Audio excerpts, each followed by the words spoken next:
Number one, Ohio State 2024 preview, plus news and notes from across college football after the stinger.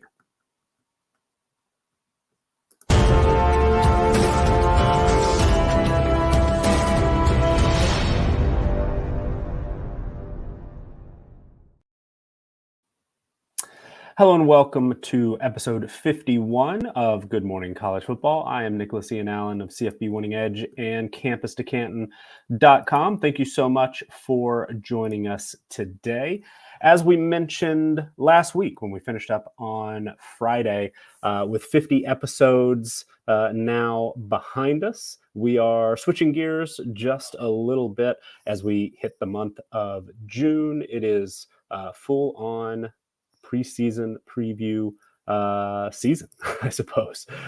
So we are going to dig deep into the top ranked teams and our team strength power rankings at CFB Winning Edge, which you, of course, can access all 134 FBS teams via CampusToCanton.com if you join up as a C2C Winning Edge or all 22 tier member. Get access to our team profiles, which include those team strength power rankings, plus all the numbers, player ratings, coach ratings, team performance, roster strength, position strength, all kinds of great stuff that we have to offer that we talk about here on this show. Get access to every team page by joining up with one of those two tiers. Also, our returning production database, which we'll talk about a little bit today as well.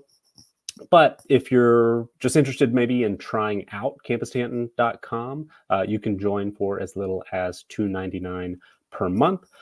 Get access to a wide range of tools, all kinds of great information on the site, written content, rankings for college fantasy football purposes, the C2C format of the game, which of course incorporates both college and NFL players on two separate teams, Devi rankings, all kinds of fun stuff, as well as Discord access. So if you're curious, please do check out CampusToCanton.com. And of course, we've got free content as well on the Campus to Canton YouTube channel.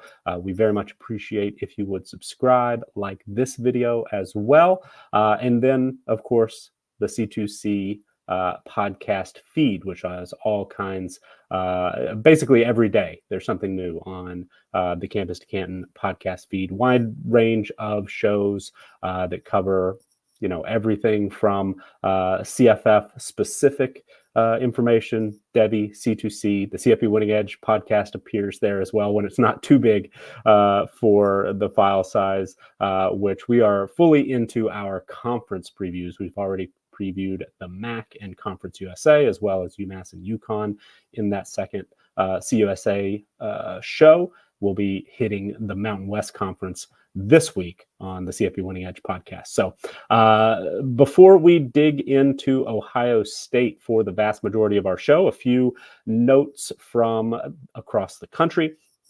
Pete Sampson, who covers Notre Dame for The Athletic, had a tweet that sort of encapsulated a lot of injury updates for the Fighting Irish, as well as a couple of personnel notes. He mentioned over the weekend that Gabe Rubio will be back with the team this summer. Benjamin Morrison, the starting corner, won't be fully cleared by the start of camp, but should be before the week one matchup with Texas A&M, according to Sampson.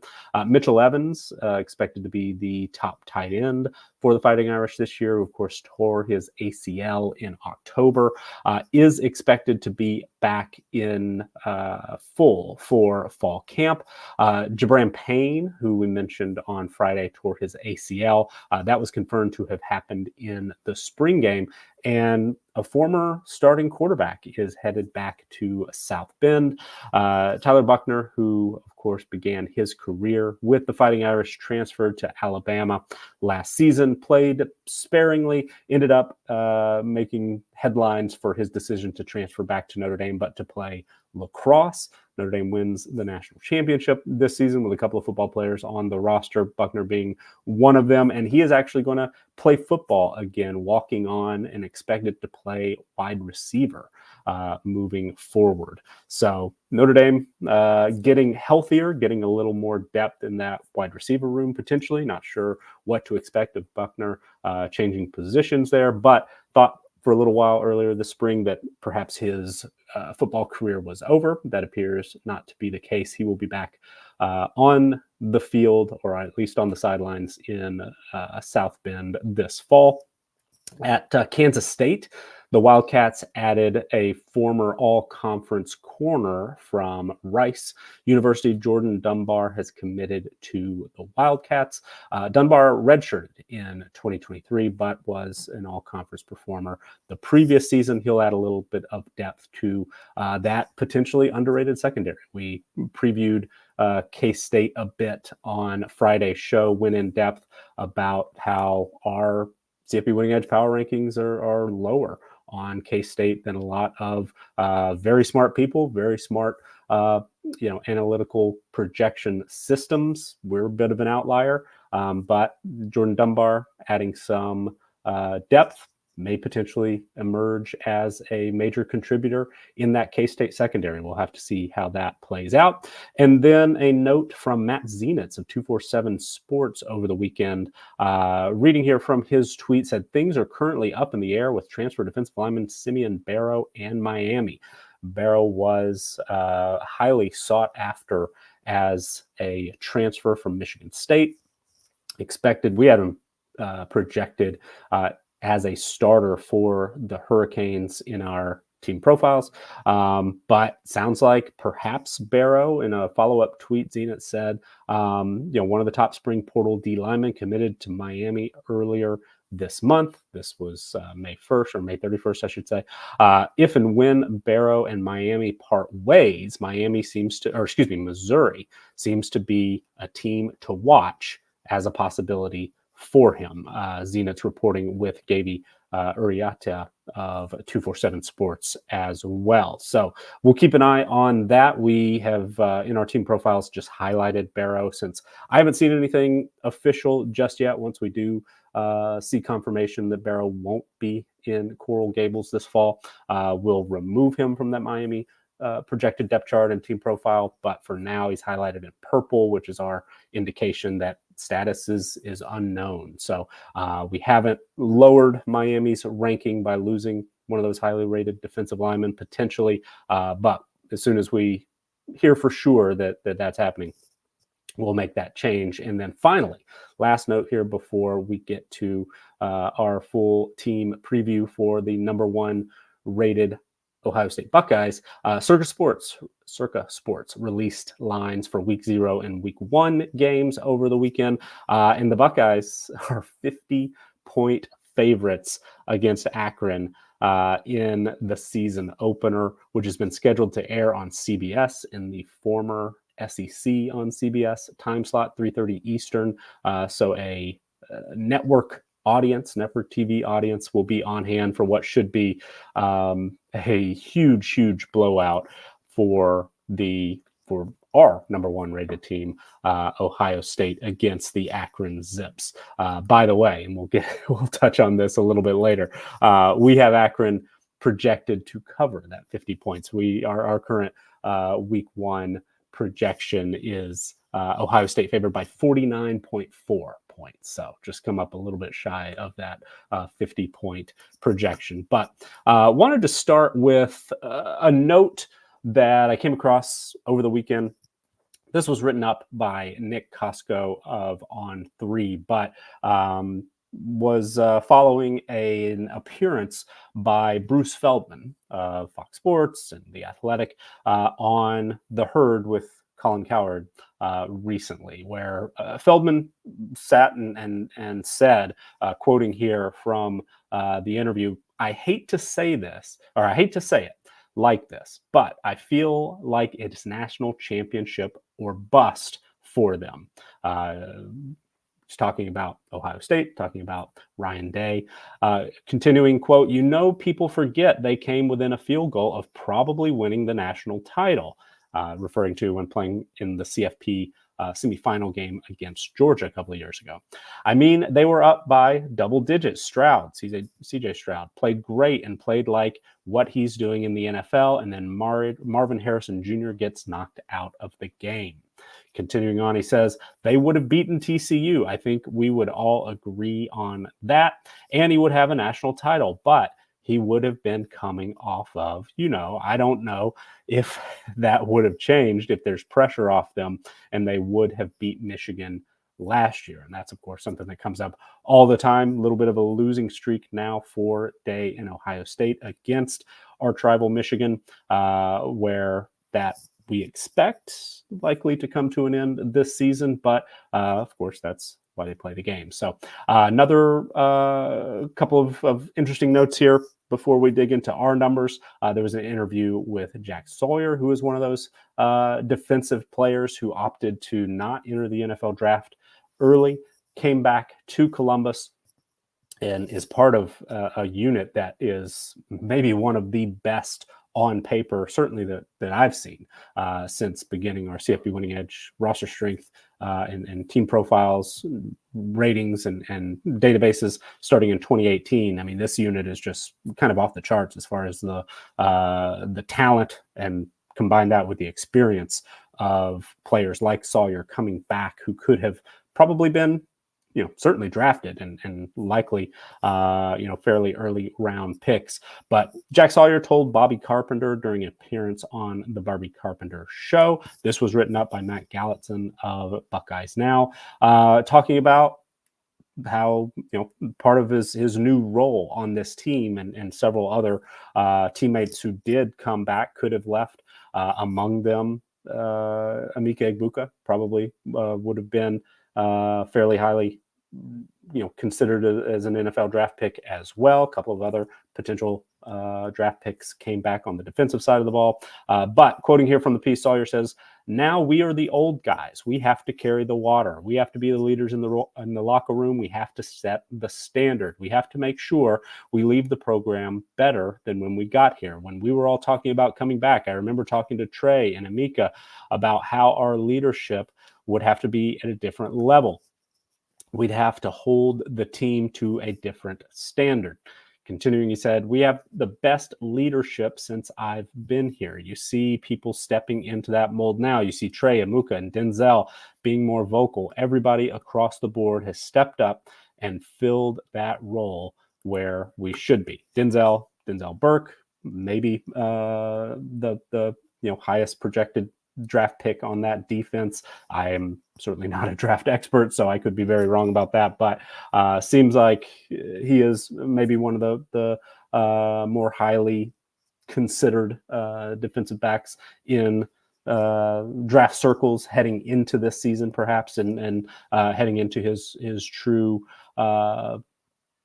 senior season. JT Tuimoloau, of course, would have been a highly rated player coming out of this draft class. He's an all-conference performer, expected to put up big numbers this year, most likely.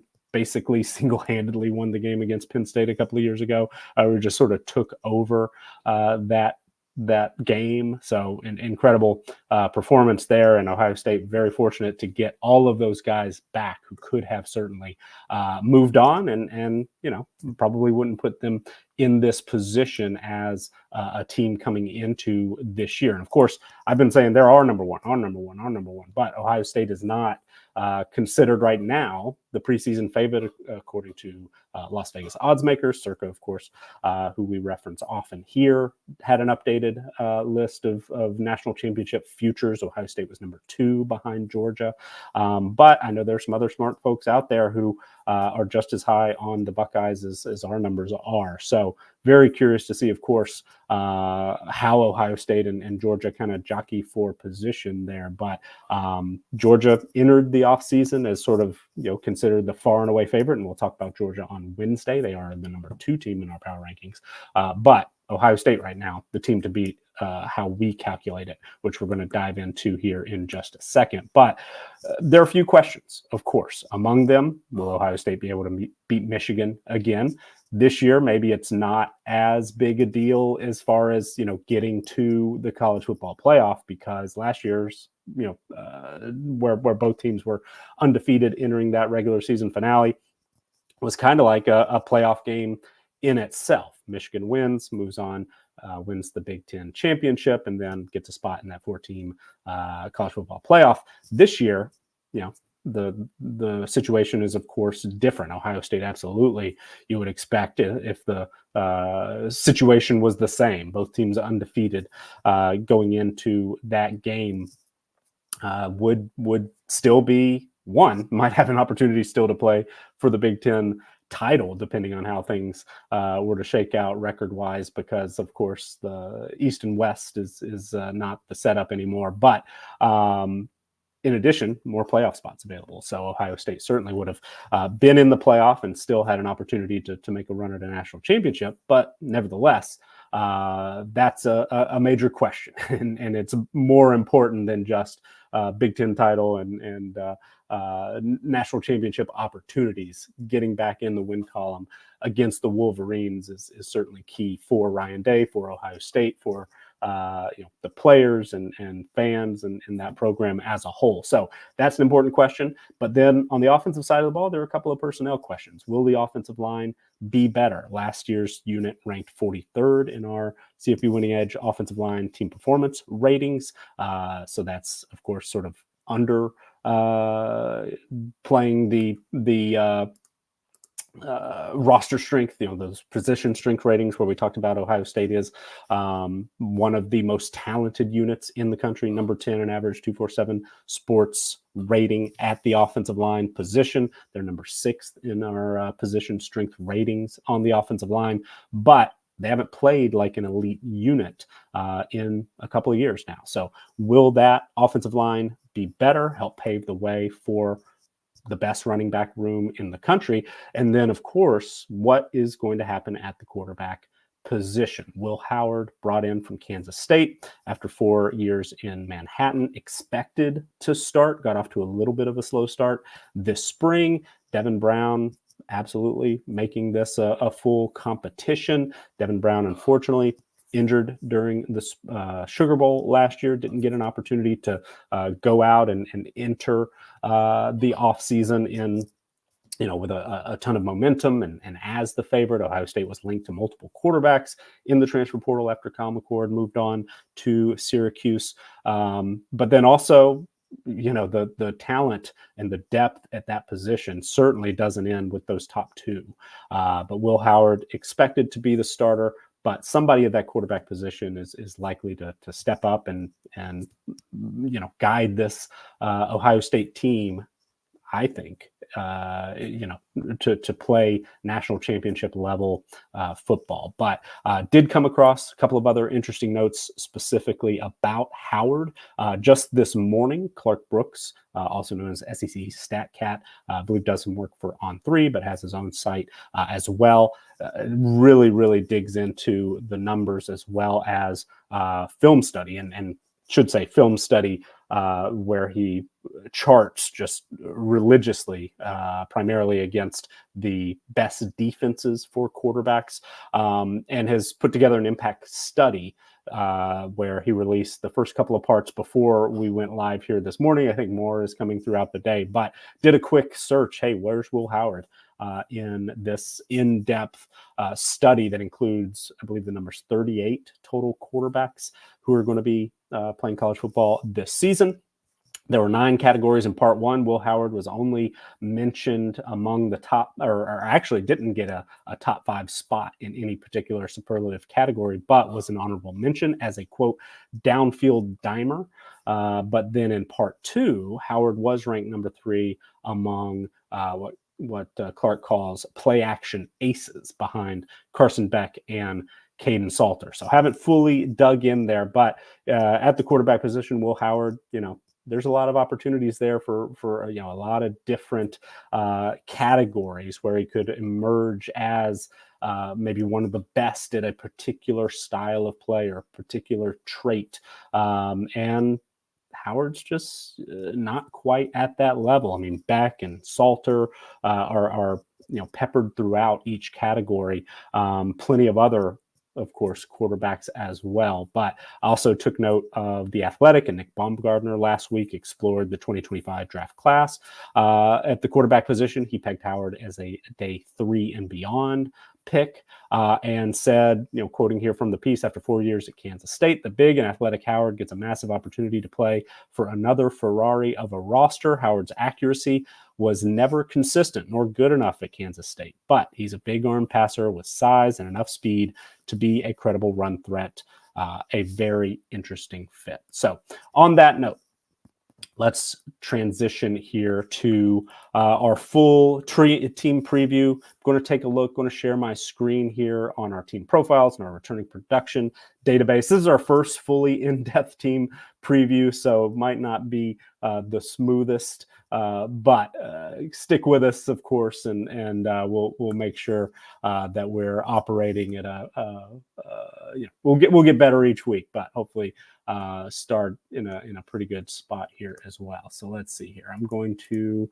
share, and of course, if you're an all 22 or C2C Winning Edge tier member, you'll get to see this stuff for every team in our team profiles. But taking a look at last year's results, Ohio State, of course, went 11-2. This is available in our schedule projection. If you scroll all the way down, we have last year's results. You can see how last year's team strength, roster strength, head coach rating, team performance, our Prism rating, which is our stats only projection system, how those compared, as well as the post-game win expectancy for each result. We use collegefootballdata.com for those post-game win expectancy numbers. How well would this team have fared if you were to run that box score, infinite times or however many they do? What would that projected win percentage have been? And you can see really only one game was Ohio State very fortunate to win in that 11-game winning streak to start last season. That was the Notre Dame game where, again, the CFB data said that Ohio State actually had just a 4% chance of win, so would have lost that game far more often than not. Nevertheless, quite dominant the rest of the way. 98% against Indiana, 90% against Rutgers. The rest, all 100% Ohio State, taking care of business early on, but then got to that Michigan game. It was close, contested. Ohio State comes out on the wrong end of things with a 9% post-game win expectancy. And then that Missouri bowl game, we actually don't incorporate bowl game results into things like our team performance ratings or any of that. Today's college football and just sort of the way that bowl games shake out, and Ohio State is a very good example of this. Not the same team as it was during the regular season. So it's difficult for me to feel comfortable putting a lot of emphasis on those bowl games. So we try to basically throw them out. They're not listed in any of our stats and things like that. We use only regular season numbers there. So on that note, Ohio State, if you look at some of the important stats that we look at CFB Winning Edge, things like scoring margin, Ohio State number 5 in the country, or number 2 against FBS opponents only in the regular season. In points per game allowed, top 25 offense, scoring offense in those same scenarios. So that works out to outscoring opponents on average by more than 21 points. Top 3 in net yards per play, again, in part to a top 3 defense and a top 25 offense in that category. Net points per drive, and we use Brian Fremeau, bcftoys.com. Great work, incorporates also FBS opponents only and filters out garbage time for those numbers. Top 5 in net points per drive, top 15 offensively, number 3 in points per drive allowed. Yards per pass attempt against FBS opponents, net on net, number 1 in the country, top 15 in passing offense yards per pass attempt, number 1 in the country defensively. Success rate, not quite as elite on the defensive side of the ball, but still top 15 on both the offense and defense as far as success rate goes. So in net, top 10 there. And then we use for our EPA, expected points added, we use, again, college football data's PPA numbers, projected or predicted points added. Top 3 in the country on margin, top 5 defensively, top 15 on offense. So looking at looking at our returning production numbers, changing the screen here a little bit. Ohio State is in a unique position, or maybe not unique, but a rare position as far as its returning production goes for a team that recruits as well as Ohio State does. Top 3 nationally. You put Ohio State in that Georgia and Alabama category, just as far as raw talent brought in, the number of 5-star players, high 4-star players. It doesn't get much better. And with that being the case, I mean, we're used to seeing Ohio State, Alabama, Georgia, teams like LSU lose a lot of juniors to the NFL draft. A lot of players who have eligibility are going to be leaving school early, and they're holes to be filled. It's very rare for a team that recruits in that tier to be a top 25 team in returning production for us. So this is adjusted with incoming transfers coming in. So even though Ohio State lost its starting quarterback in Kyle McCord, bringing in Will Howard, who of course threw for 2,643 yards last season at K-State, 24 touchdowns, the same number as McCord, did have 10 interceptions. That's something that he's going to have to work on a bit. The yards per attempt number, not quite as good, but as Brooks mentioned earlier, play action is an area where Will Howard really does excel. Have to expect he's going to have plenty of opportunities for big plays on play action in Chip Kelly's new offense, especially with that just incredible running back duo of Travion Henderson and Quinshon Judkins. Judkins had over 1,100 yards and 15 touchdowns on the ground at Ole Miss last season. Henderson only played in 10 games, but 926 yards on the ground, 11 touchdowns, nearly 6 yards per carry. Two of the best running backs in college football, even though the depth really took a hit behind those two. It doesn't get much better. So you can see here all the different colors that we look at. Green means a transfer out, blue a transfer in, gray somebody who ran out of eligibility or moved on to the NFL draft. The bright blue there where you see Marvin Harrison Jr. Means they left early for the NFL. But the receiving category, and that's where Harrison Jr., of course, was one of probably the very best in college football, targeted over 100 times, had 67 catches for 1,211 yards, 14 touchdowns. Of course, is going to be playing quite well, I expect, at the NFL level this year. Ohio State also has a little bit of a transition at the tight end position. Cade Stover, a little bit of an underrated player, perhaps, wasn't even fully healthy for the most part, but was number 2, tied for number 2 in receptions with Emeka Egbuka. Both were limited to 10 games, but had more yards, more touchdowns than Egbuka, who of course was playing through injury, especially late in the season. But this wide receiver position, we'll talk about, and did last week when we were doing our unit and position ratings.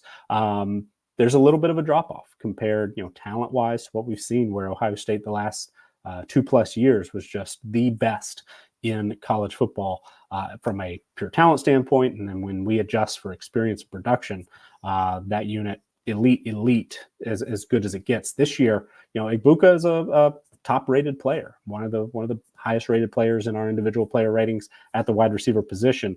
But the guys behind him, Carnell Tate's the most experienced player coming back behind Igbuka at the wide receiver position. He had 18 catches, 264 yards, and a touchdown. Brandon Ennis got a little bit of action last season, but still a long way to go. But Ohio State certainly, brings in more talent than just about anybody this year. No different. Jeremiah Smith, maybe the best freshman in college football. I think that's within the realm of possibility. I was in a CFF supplemental freshman draft that started up yesterday. Smith, number one player, taken top off the board, and the quotes and notes and what we heard coming out of Columbus this spring. He's expected to, if not be a day one starter, still a contributor as a true freshman. At the offensive line, 4 full-time starters are back. Only Matthew Jones, the right guard, lost to eligibility. Seth McLaughlin, starter at Alabama last season at center, started 14 games for the Crimson Tide. He comes in. So on paper, this offensive line, as we said, top 10 in raw talent, top 6 in roster strength. If you just look experience-wise, bringing in, one full-time starter at maybe the only position of real need there. Ohio State doing quite well on the offensive line as well. Defensively, top player listed here. One of my personal favorites, one of the best players of any position in college football. As a true freshman last season, Caleb Downs, I believe just about every site had him as the highest rated transfer player in this cycle. I would have to agree. Had over 100 tackles last season as a true freshman at Alabama. Just a great player, All-American caliber, and fits into a defense that ranks incredibly highly, as we'll discuss. Lose two starters at the linebacker position, but nevertheless, converting some players to play linebacker who came in as, safeties, defensive backs, and just the rolling out, talented players. Ohio State, again, is in great position at that linebacker position, which again on paper is the only one where there's really a lack of overall experience. All right, let's look a little bit at the projected depth chart, roster strength, position strength ratings as well. We're going to get back to our team profiles here. And Ohio State, number 1 in roster strength, overall roster strength, number 1 on the defensive side of the ball. I've said it plenty before. If you've seen any of our Good Morning College Football episodes where we talked at length about Ohio State, I've just sort of gushed about this defense. Not only are they number 1 in the country in defensive roster strength, this is one of the highest defensive roster strength ratings in the preseason that we've ever seen. And those numbers generally get better over the course of the season because we're adding production points to the calculations. So we're talking, individual player ratings. Think of them like the overall rating that you would see on the new College Football 25 EA Sports video game. We actually call it VGR, call it video game rating. The only difference is we don't stop at 99. Players go past 100. We made that decision a couple of years ago not to cap it, to try to give the best of the best the ability to separate a little bit. And so players have done that on this Ohio State team, including Travion Henderson as a 108 plus player, Emeka Egbuka a 102. On the defensive side of the ball, and part of the reason why this unit is just off the charts as far as roster strength goes, 3 of the 4 starting defensive linemen, Tuamoloau, Tyleik Williams, and Jack Sawyer, all of whom came back for that final year of eligibility. All of them are well over a 100 rated player the way that we calculate it. Caleb Downs is as well, which is quite rare for somebody who's a true sophomore to break that 100 threshold. But even that linebacker position, as we mentioned, where maybe inexperience, a slight concern. You've got Cody Simon, who is still top 5, top 6 tackler last season. So got a lot of action, played 45.2% of his team snaps last season. So he's had plenty of opportunities. He's not going to be lost out there, but he's a 96 rated player. And then CJ Hicks, who was an elite recruit coming out of high school, 5-star player, getting the chance to start. He'll slot in just well. Sonny Styles has been playing kind of a safety linebacker hybrid, played more linebacker in the spring, but I'm sure he's going to get on the field as well. He is a mid-90s player, so that position not really a problem. Top 15 nationally in our position strength ratings there, where they're number 1 clearly along the defensive line, also number 1 in the front 7, and number 1 in the secondary with Denzel Burke back, Davidson Igbinosun is back, Lathan Ransom. Add downs to the list. There's depth there as well. You look at that, average 247 rating for the second team defense, and it's right there at a 95. So just incredible talent and depth on that Ohio State defense. But the only real question to me is the quarterback position, and even that, I think Ohio State is going to be just fine. Will Howard is either going to step in and take control and be that 5th-year player who can run a little bit, can manage the offense, or perhaps he's able to step in and take his game to the next level where the pressure's not really on him, a ton. That running game with Chip Kelly calling the plays with that elite running back duo of Henderson and Judkins, Howard is going to have plenty of opportunities to make big plays. Egbuka could certainly, I think, emerge as a true number 1 when fully healthy. Just rewatch the spring game over the weekend. Had an incredible sideline catch that just gives you a glimpse of some of the things that he can do. And even though the rest of that room is a bit unproven, the potential is sky high. So Tate is back. Jaden Ballard, we have projected as that 3rd starting wide receiver based on spring reports. But the excitement for Jeremiah Smith is just absolutely off the charts. Brandon Ennis, I know, is somebody who is, respected among the Campus to Canton founders, have some fans. Ennis is I think, even though he's only played 4% of the team snaps coming into this year over, from last season, still appeared in 8 games. Expect that he could emerge as one of those top receivers as well. Somebody is going to step up. At the tight end position, G. Scott Jr. maybe gets finally his real opportunity, but they bring in Will Kaczmarek from Ohio University, where he was a starter for the Bobcats. And so there's no weak spot. There are no easy outs in this Ohio State lineup if you go that route. So let's take a look at the schedule.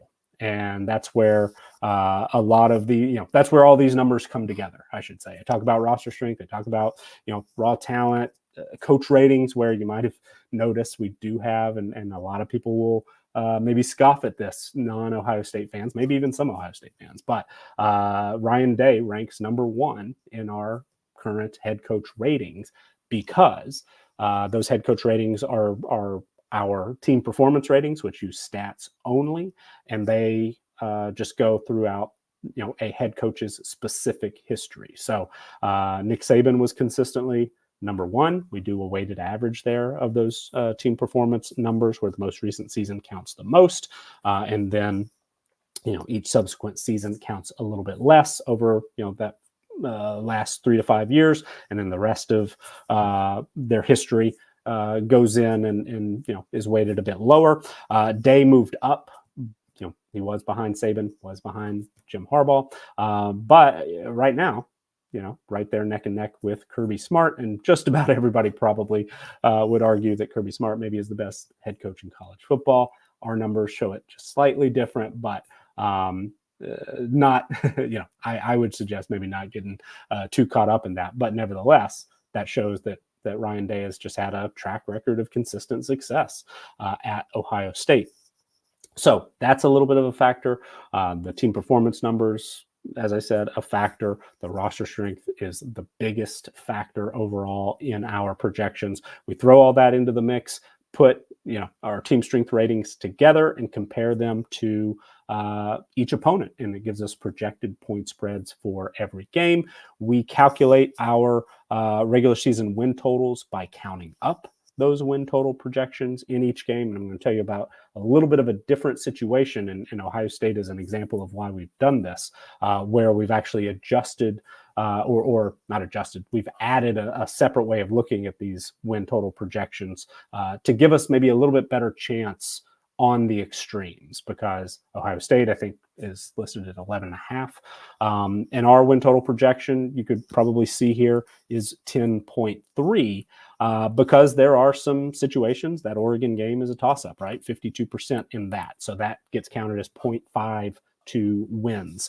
77% against Michigan, so 0.7 wins. You're 91, 90, 91, 64% against Penn State. That just kind of brings that number down from a possible 12 full wins, maybe a little bit too much. And basically, Ohio State's in this situation, Georgia, all of our highly rated teams.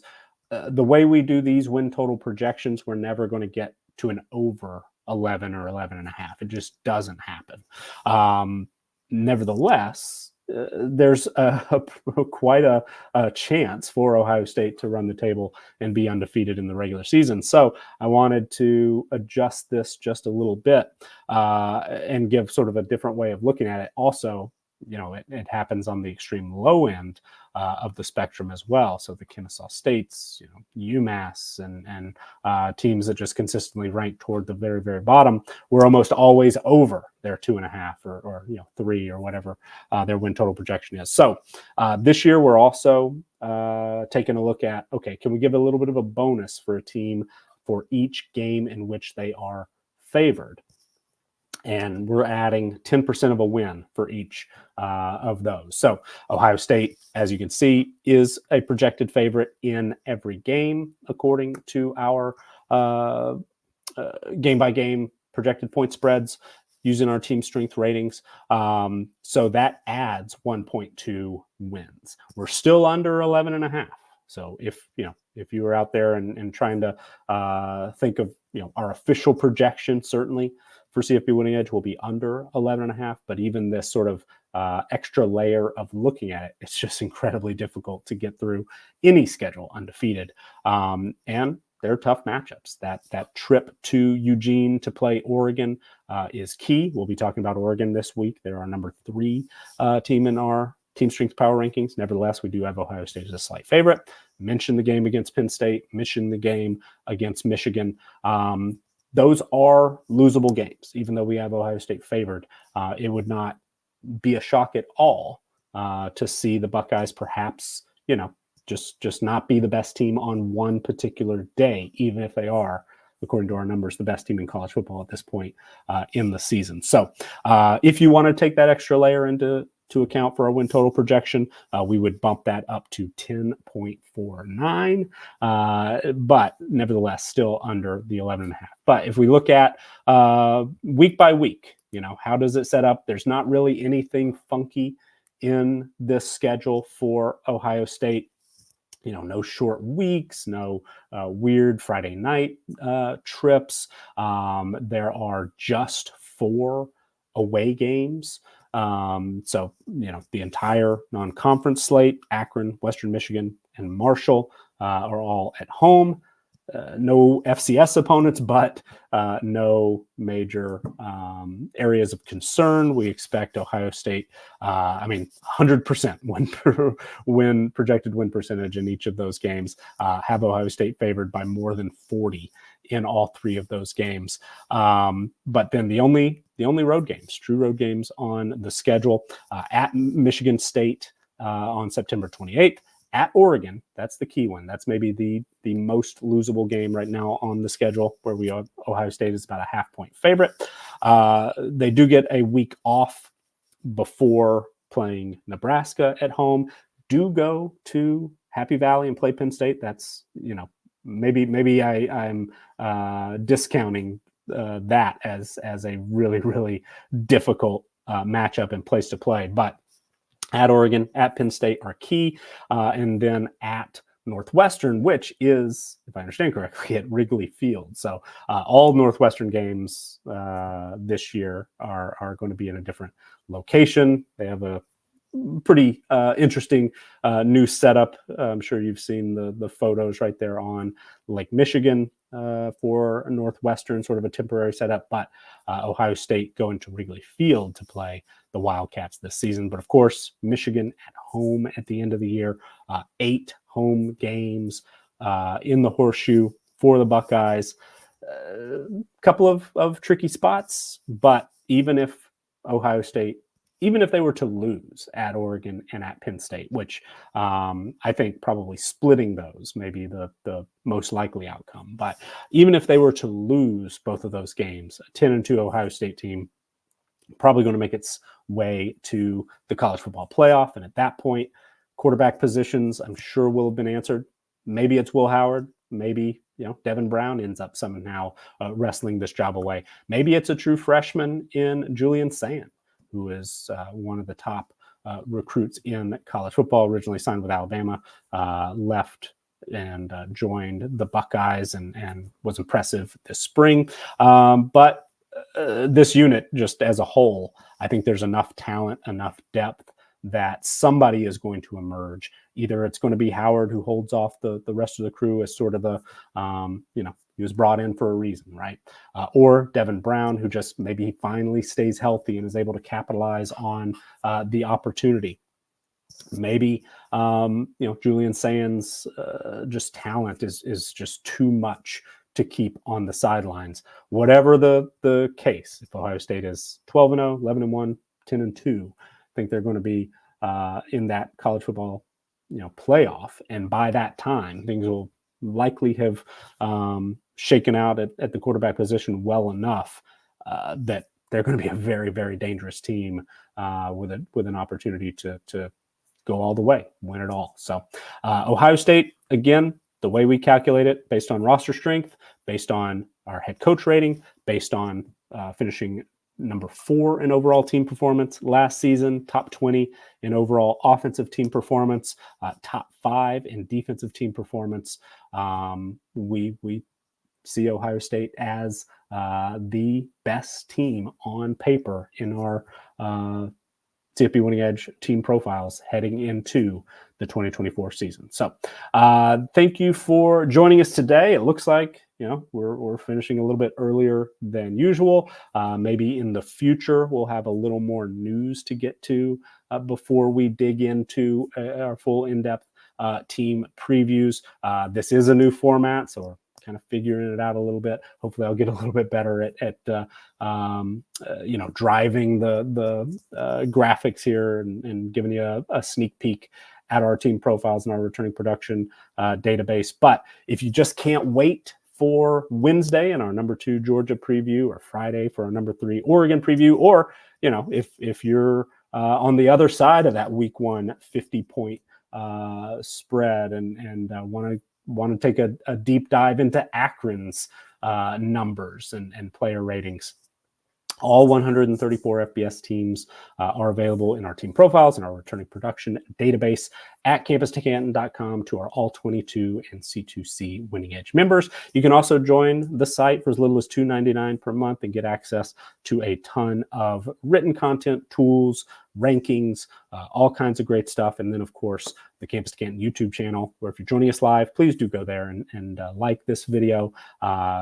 subscribe to that channel, and then on the C2C podcast feed, get access to a ton of audio content daily. There's something new on there just about every day, regardless of whether you're looking at just regular old college football like we talk about for the most part here. If you're looking for college fantasy football, Devy, or the C2C format of the game, we think we've got options and quality content for whatever you are looking for at campus2canton.com. Again, that'll do it for us today. I'm Nicholas Ian Allen. We will see you on Wednesday for our Georgia preview on Good Morning College Football. Take care.